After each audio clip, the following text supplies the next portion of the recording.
నమస్తే, welcome to BRK news. నేను విజయ. దాయాది పాకిస్తాన్ రాజధాని ఇస్లామాబాద్ నగరం బాంబు పేలుడుతో మరోసారి దద్దరిల్లింది. ఓ మసీదు వద్ద దుండగుడు ఆత్మాహుతి దాడికి పాల్పడ్డాడు. ఈ ఘటనలో 50 మంది మృతి చెందినట్టు తెలుస్తుంది.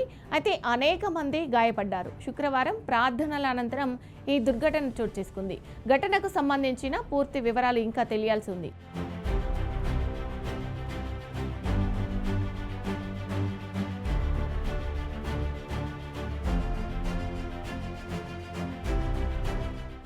ఇక విషయంలోకి వెళ్తే పాకిస్తాన్లో ఉగ్రవాదులు మరోసారి ఘాతకానికి ఒడిగట్టారు. మరోసారి పాకిస్తాన్ బాంబు పేలులతో దద్దరిల్లింది. రాజధాని ఇస్లామాబాద్లో ఓ మసీదు సమీపంలో జరిగిన బాంబు పేలుడులో కనీసం 50 మంది మృతి చెందగా 100 మందికి పైగా గాయపడ్డారు. నగరంలోని షహజాద్ టౌన్ ప్రాంతంలో ఉన్న తర్లే ఇమాం బర్గా వద్ద ఈ పేలుడు సంభవించింది.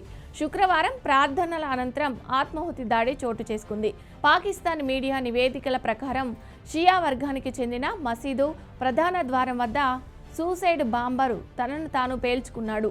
ఇక ప్రవేశ ద్వారం వద్ద అప్రమత్తమైన గార్డులు ఫిదాయిని ఆపారని, భక్తులు గుమ్మగుడిన ప్రధాన హాల్లోకి ప్రవేశించకుండా అడ్డుకున్నారని ఇస్లామాబాద్లోని టైమ్స్ నివేదించింది.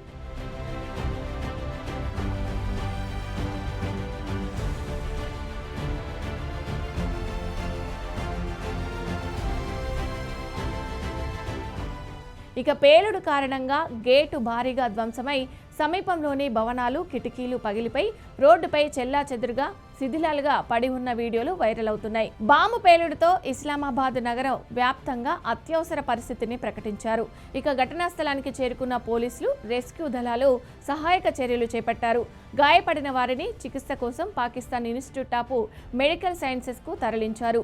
ఇక గాయపడిన వారిలో పలువురు పరిస్థితి విషమంగా ఉండడంతో మృతుల సంఖ్య ఇంకా పెరిగే అవకాశం ఉందని తెలుస్తుంది.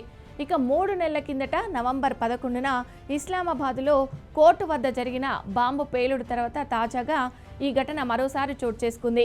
ఇక ఈ ఘటనలో 12 మంది ప్రాణాలు కోల్పోగా 30 మందికి పైగా గాయపడ్డారు.